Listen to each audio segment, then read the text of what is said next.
Good day, traders. Stacey Burke from Stacey Burke Trading. Today, I'm going to be talking about trading less and making more.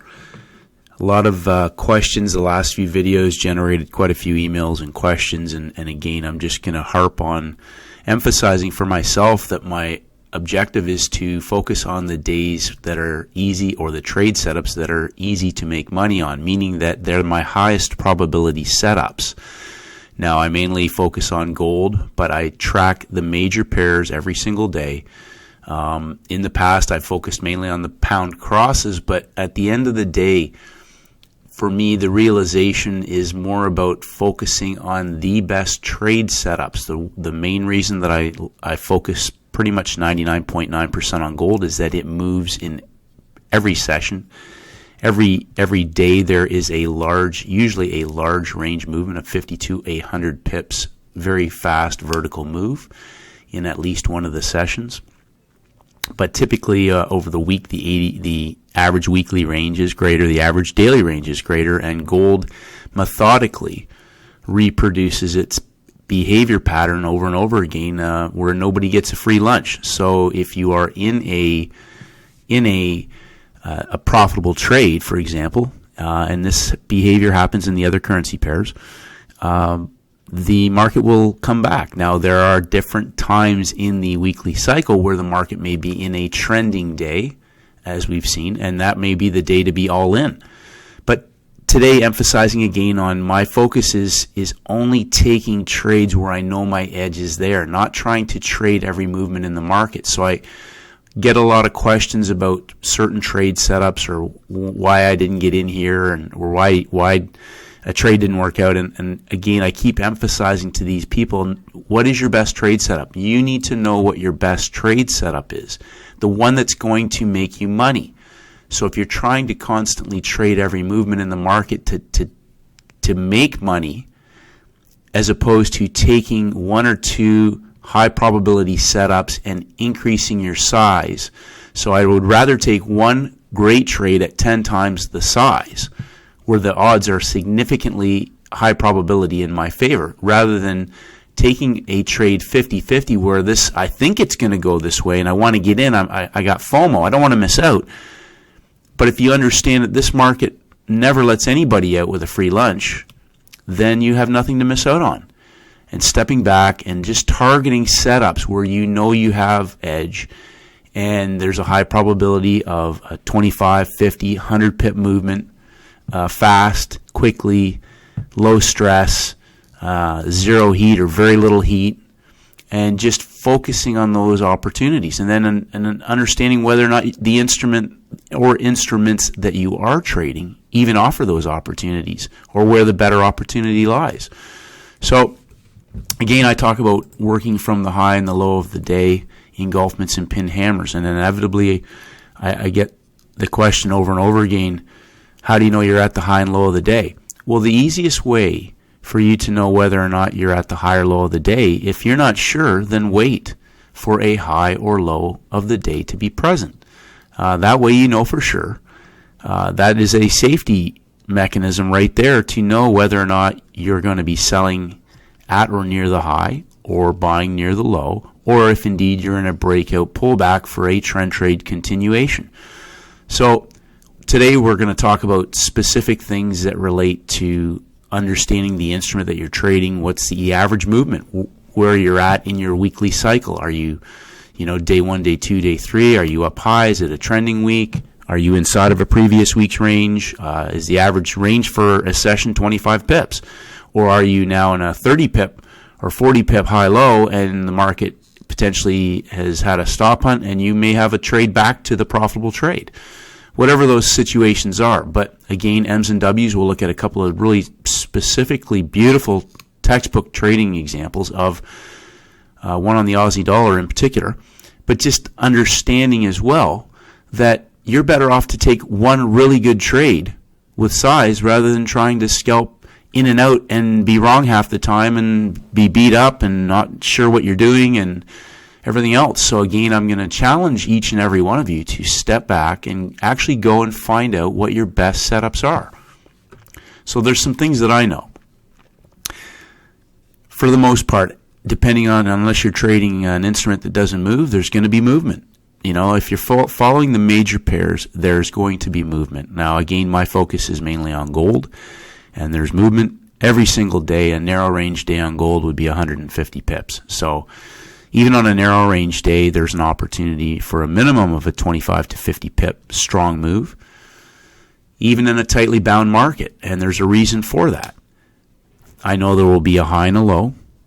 I know there will be a stop hunt and a trade, because the market inevitably, again, isn't going to give anybody a free lunch, and its whole purpose, even on a narrow range day, is to trap somebody, to trap volume, to trap traders down low or up high, even if it's only 25 pips, to stop them out at break even or with a loss, so that money goes from the many to the few.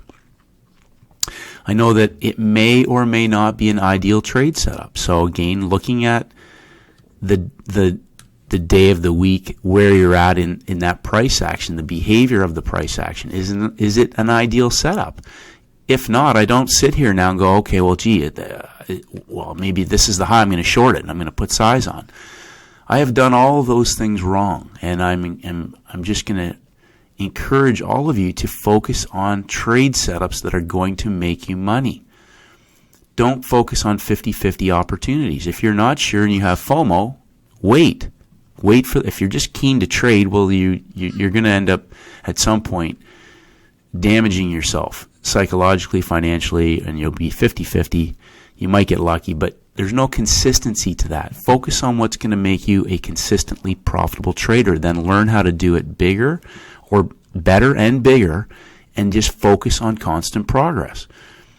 I don't want to trade a lot. I want to trade less and make more money. I want to focus on trades that are going to make me money, and that's it.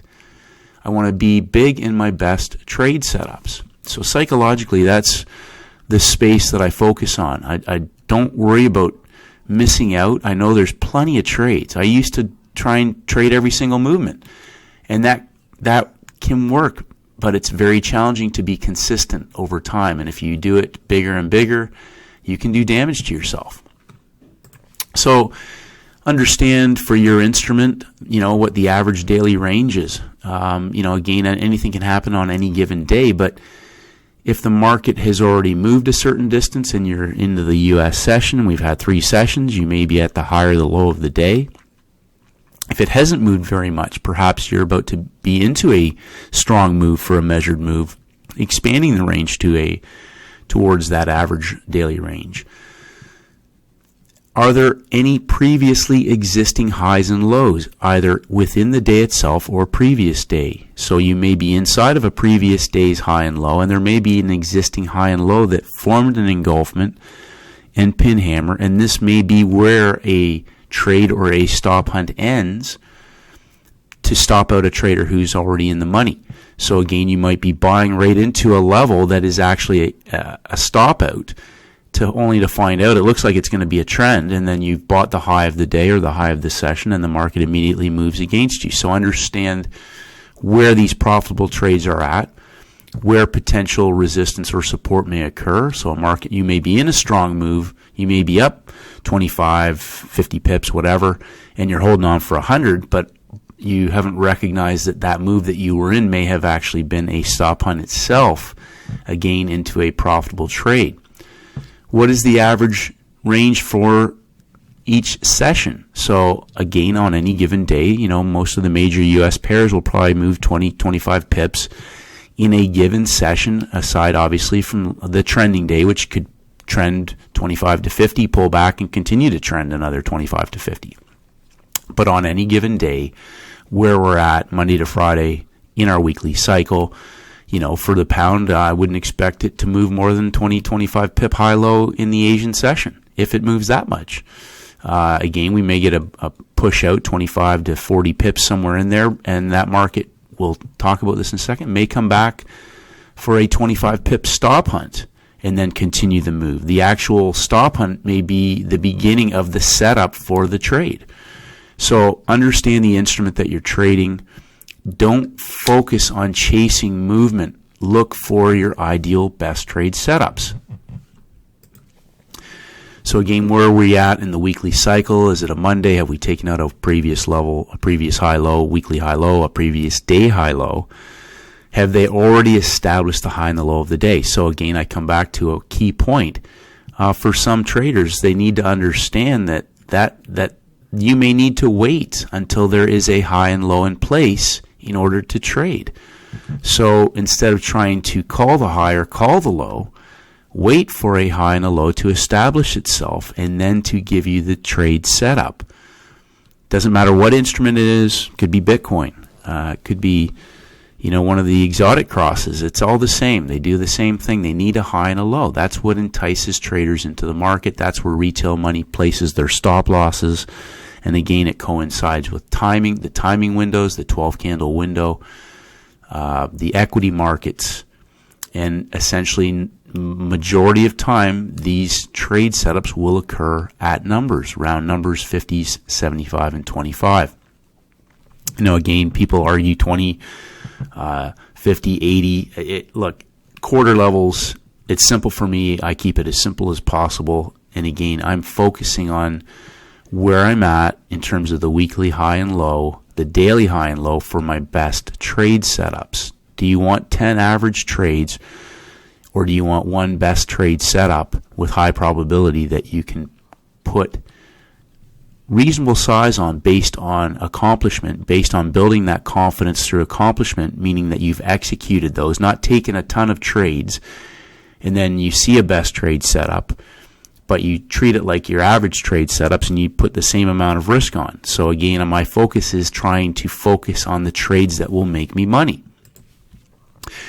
Then I have an entry, I have a stop loss, I have a profit target. So I've put an asterisk beside expectancy, meaning is this a 25 pip trade possibility? Is this a 50 pip trade possibility? Is this a high low of the week, maybe 100 or 200 trade expectancy profit target? And on gold, that can very easily be a 200 pip target.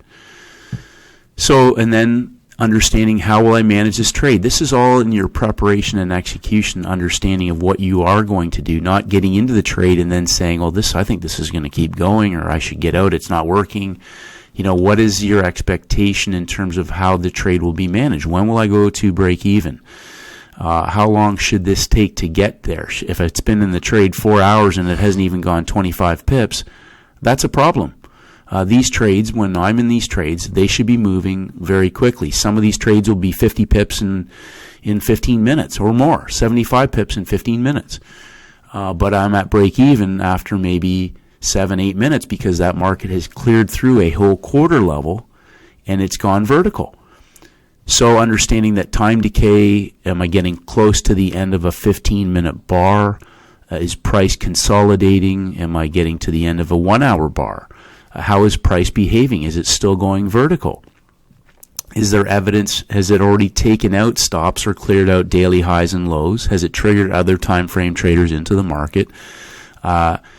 Is it near my profit target? Should I be locking something in because now I'm at a time decay area where this trade potentially could come back against me, even 10, 15 pips? Well, if I'm up 50 and one minute or 2 minutes later the market comes back 15 pips, well, now I've just let a third of my trade profit go when I could have locked that in. So understand what your target is, what's a reasonable expectation on that trade setup, and then have a solution-based review process. So again, we make decisions in live time. It's a performance-based skill. You're not going to do everything perfect, but the name of the game is constant progress and getting better on every single trade, acting in your best interest, and moving forward in a direction of progress. So solution-based review process is the one that I focus on. What did I do well? But what do I need to do better to be bigger in that profitable trade? What held me back? Was it fear? Why was I afraid? What should I have done better? Should I have managed that trade better in terms of squeezing more out of a winning trade? Why did I only take 40 when it went 60? Whatever that may be. But have solutions that will help you get better on the next trade. so that you get more out of your winners. If it's a losing trade, maybe did you go to break even soon enough? Should you have cut it sooner? Did you manage your loss correctly? Was it all, done to the best of your ability? And again, just reinforcing that I don't trade in front of the news, so I'm aware of any major news announcements coming on the calendar. If I'm in an instrument that could be affected by that, knowing that news could act as a catalyst for the completion if I'm in an existing trade, or it could potentially be a stop out if I'm at break even. They could pin me out of the trade, and if I'm not at break even, is this market potentially, am I in the front of a move that could potentially blow up back in my face? So just re-emphasizing, my goal is to trade less and make more money, meaning that I'm going to be focusing on the trades that are the trades that I've identified are my best trade setups. They're the ones that I have the highest probability of making money on, and making as much money on as possible with my tightest risk but the highest expectancy. Now again, nothing's guaranteed in the markets, but understanding where your edge may be magnified the best is where you have the potential to not only become consistently profitable, but also grow your trading business over time, especially if your basket of instruments or the instrument that you are trading offers the opportunities on a regular basis for you to be able to take these trade opportunities. So we're looking at the Aussie dollar, and we talked about the 3-day cycle last week, and again, just emphasizing looking for instruments and on your particular instrument, the opportunity where you're going to get one of your ideal best trade setups. Now, one of the things we talked about was allowing the market to set up a high and a low. And so Monday, Tuesday, we established our weekly high and low. We were inside of the previous week's high and low. And we talked about that market on Friday coming back inside of the low of the week after the market traded down there on Wednesday. What I wanted to talk about was Friday's trade setup. So again, coming to the market, not trying to trade every movement, but coming to the market and allowing the market to set up a high and a low. Again, we have a same scenario on an intraday basis as we do with the 3-day cycle. We have a 3-session cycle. We have a high and a low, and then potentially a stop hunt and a trade. And so we had the previous day's high, Thursday's high, basically the high of the week, and the market established a high in the Asian session. So again, not coming to the screen trying to trade these movements, coming to the screen after the market has set up a high and a low. The market then proceeded to trade down in Asia. Now, I want you to also observe that as the Asian market, equity market was trading, traders are being forced to sell down lower. And so anybody who sold down here is selling down low. But coming back with the understanding that the market goes into the beginning of the Europe-London 12-candle window. I'm not going to put the colors on. I just want to focus on understanding high, low, and opportunity. We had a swing low from Thursday down underneath, but just again emphasizing that this is a stop hunt into an existing profitable trade. If we take the low bear, we can even take the low bear and the small bull and draw a level across. Okay, this is a 15-minute chart. Time of the chart is clearly for identifying levels. You can emphasize any time frame if you understand that it's the level that we're looking for. Okay, the market put a low in on Thursday, the market drops down, goes into consolidation. So he's put a high of the day in place without taking out the previous day's high. The stop hunt is down. Okay, trend, stop hunt, whatever you want to call it. It's about how price behaves when it gets to these levels. So the market goes into consolidation after trading down into the peak formation low. Call it a stop hunt, call it a whatever you want, but it goes into consolidation into the London equity market open. So we go sideways, we get our engulfment, reversal, and then the pin hammer. So traders ask, what is a pin hammer? What is an engulfment? Okay, print off your charts and look at these, but don't even think about trading this if you're not like it. This was a trade, but what I'm emphasizing purely for this understanding is the market now put in a low of the day. The market put in a low of the day and comes back up into the gap time prior to the U.S. session 12 candle window. So we have a high of the day, we have a high of the week, we have a low of the day, which was our shortened W formation. Okay, so again, it's about the levels. Timing window, the 15-minute charts, I think, gives plenty of clarity for most ideal setups. As you can see, this was a 25 pip stop hunt back up to the high of the day. And the volume that was trapped down low is a dead giveaway for low-hanging fruit. But more importantly now, we have a trade that's in the money. So again, if we just project this entry price level roughly across as a break-even stop hunt area, we have our shortened W, and then the market proceeds to head up towards the previous day's high. Now this pins through the previous day's high, so again, understanding that now breakout traders are potentially in the market. So end of day traders, even 4-hour traders trading the break of the 4-hour high, 1-hour traders, profit targets, stop losses hit, everything else. There's lots of orders there. But the market then comes down inside, and again, this is before our 12 candle U.S. session window, then proceeds to come back up, hitting the high one more time before engulfing and giving us a bear pin hammer.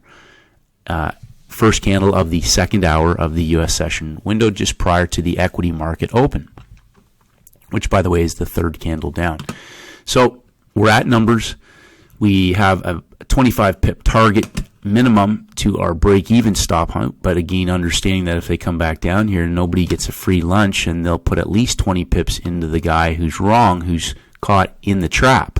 So the concept of knowing that they don't just go down there and tap them out at break-even. This is a high of the day setup in the last session of New York. And now, again, it's all about how price behaves. So I would gladly set a target for the quarter level down here, maybe even adding the spread, knowing that, if I get 40 pips on the Aussie or 25 to 40 in there somewhere, that's a pretty decent run. But it's more about the trade setup itself. We have a middle structure now. And again, you've heard me talk about middle structure now is an ideal point for giving me a measuring stick for range expansions. So I would target 2 expansions of this range, knowing that the market could fail at the quarter level, but also when we get that pin level down, putting in a potential basement. As soon as the market starts trading down into this pin at the quarter level, I would be looking for any kind of behavior of price to evidence that trade may be ending its move. It's Friday night. Again, I'm about taking money off the table. The market's moved 40 pips. I have no expectation that the Aussie dollar is going to go 150 pips for no reason. I'm looking at it's gone to the high. It's given me a trade setup. It's taken out stops. And now it's gone an extra quarter level beyond that stop hunt. And we talk about the average stop hunt is 25 to 50 pips. It was 25 up, and we've moved 50 pips from the high. That would be a great trade opportunity. So again, M's and W's. That to me is an ideal setup. It's from the high of the week, the high of the day. The market has given me structure. It's given me the ideal setup in the timing window with a profitable trader, a trader who's in the money. So understand that they're going to come back when the trade setup's there to make sure that guy at a minimum is stopped out at break even. So that is an ideal trade setup. Aussie dollar. So again, if traders just only took one trade for that week, you had zero heat on the trade, okay, and you potentially had a 1-bar stop, and that was a great setup. So we're looking at the pound, and same concept, beginning of a new week. It's Monday. If we just squeeze this chart up and have a look, we're inside of the previous week's high and low. Again, there's Friday, Wednesday, Thursday. And so when the market opens up inside and it's Monday, Again, I just go back to let the market set up a high. So, we talked about this just even if you watch price start from the beginning of the day, right from the very beginning of the day, the market opens, it makes a little high, it goes down, pulls back, makes a lower high, drops down, and eventually gives a low of the day. So I'm just talking about the process beginning again and again and again. Even though it looks like it's flowing, the market starts from scratch, makes a high, makes a low, makes a high, makes a low, and eventually works one side.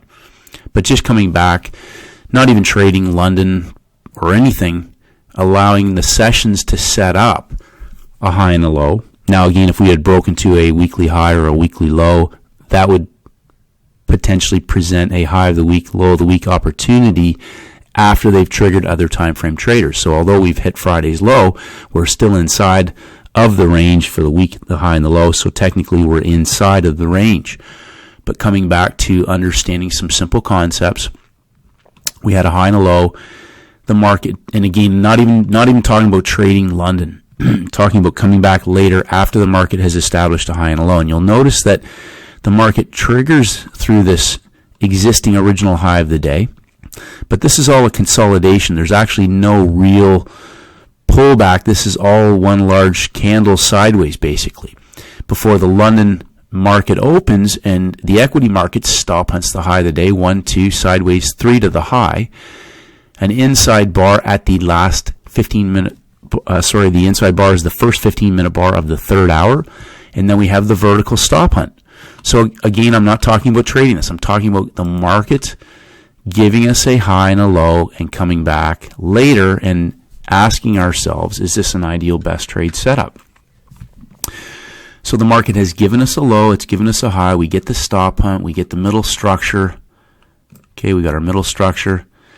The market pins after stop hunting the low of the day. Again, this pin is critical because that tells us that this potentially could be a basement area for the market to trade into, but instead we get the creeping trend down in 3 pushes and a 1, 2, 3 into the numbers just as our 12 candle window starts, and then we get the engulfment reversal for our wedge, our squeeze setup, and this is an example of the creeping trend and the explosive squeeze. So it doesn't have to be a 100 pip move, but again, understanding where a trade can fail, what our expectation can be, what the range of this trade potentially can be on a stop hunt. So again, if we just look at the rough area of this market, roughly traders were in roughly around 60. It's the quarter level has acted as an entry level. So this market closed on the engulfment. And again, I know there's other traders who would have looked to enter at the numbers, saw the setup, the whole thing, but just taking things with our 15-minute chart, entries around 30 to 35. You're looking at a 30 pip trade to that stop hunt. So again, not a massive move. It's an inside narrow range day, but it's more about the type of setup that it is. This should be an explosive move. This coiled squeeze should give me an explosive move back up. So would I put a lot of size on that? No, but I would be willing to take a trade that gives me an opportunity for a fast, aggressive trade back in the other direction. And again, this potentially is a day zero setup.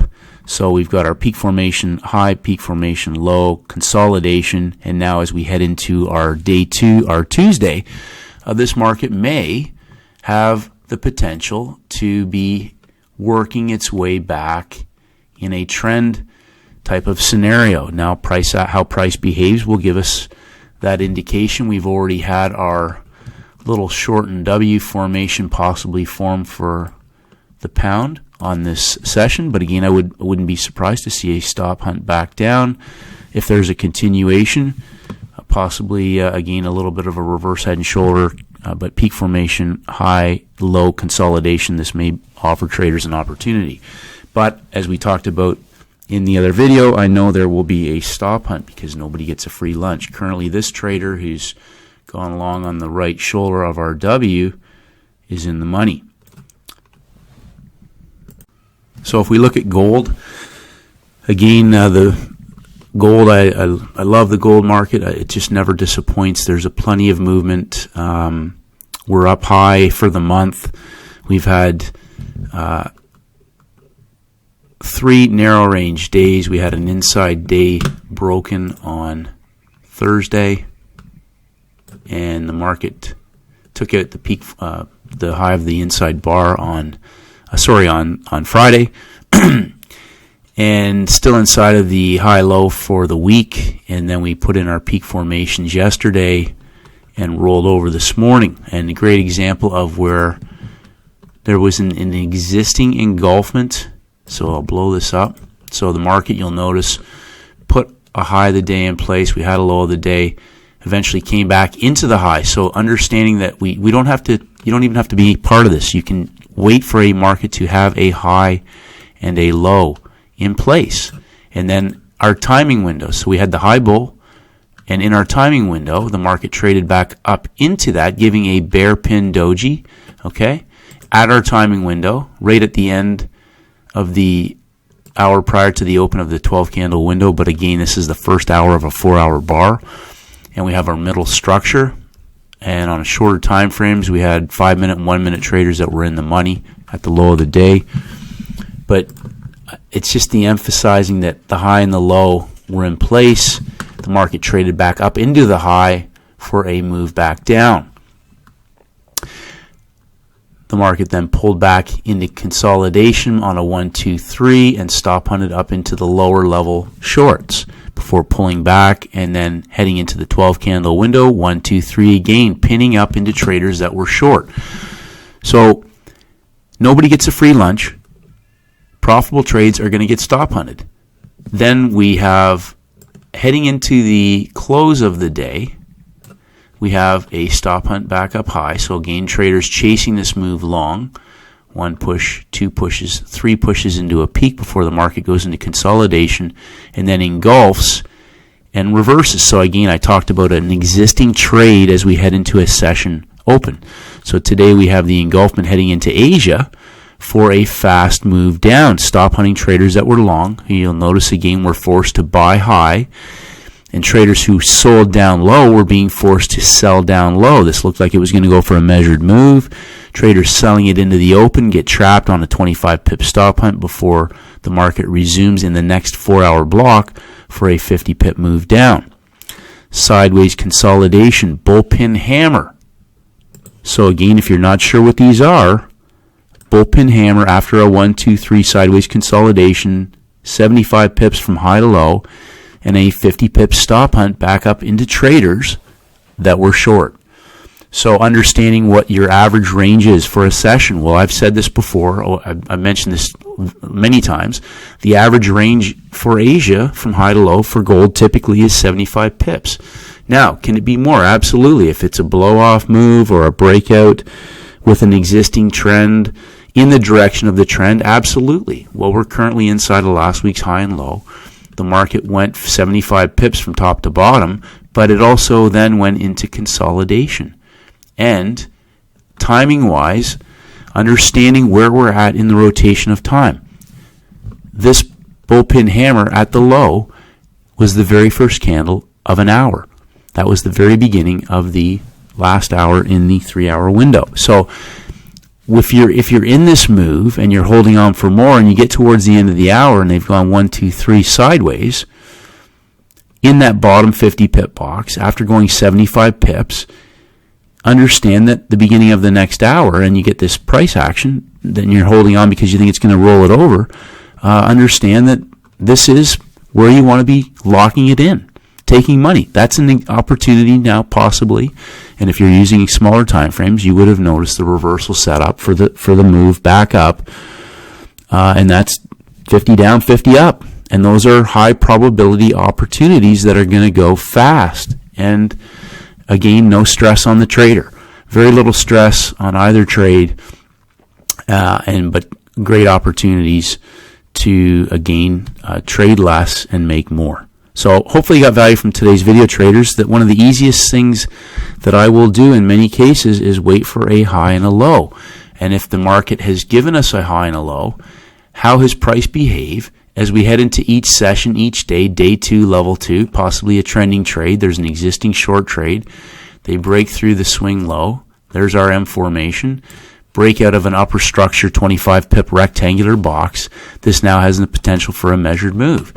And so when we come into this market, we don't want to be, the market's forcing people to sell low. If you're not in the existing trade, we get the 1, 2, 3 up. There was an opportunity on a smaller time frame, but even if you shorted this on the 15-minute candle, understanding that if you're in this existing move, when that could be stopping, time decay factor, when the trade's exhausted itself, understanding the range of that trade setup, and then identifying the opportunity if it's setting up for a opportunity heading in the other direction. And one last thing, these lower 3 bars, you'll notice that the engulfment occurred on that lower structure, which is on a smaller time frame spacing, which indicates the fast, aggressive move of that reversal off the bottom. And that's a topic we'll talk about in a future video. So again, stay disciplined, traders. Stay focused. Hopefully you got value from today's video. Have a great trading session. Focus on your best trade setups. Trade less and scale those best trade setups in size. Hi traders, it's Stacey Burke from Stacey Burke Trading. If you haven't done so, please head over to my website at staceyburketrading.com. I create updates on almost a daily basis, and I would love for you to receive them. Just click on the blog. If you want to enter your name and your email address, I'll send you my free audio program, the 7-Step Daily Routine for High-Performance Traders. This is essential knowledge for all traders in all markets, and this is for helping traders to master the market with discipline, confidence, and a winning mindset. I appreciate all your feedback and comments. As always, traders, stay disciplined, and may the markets go with you.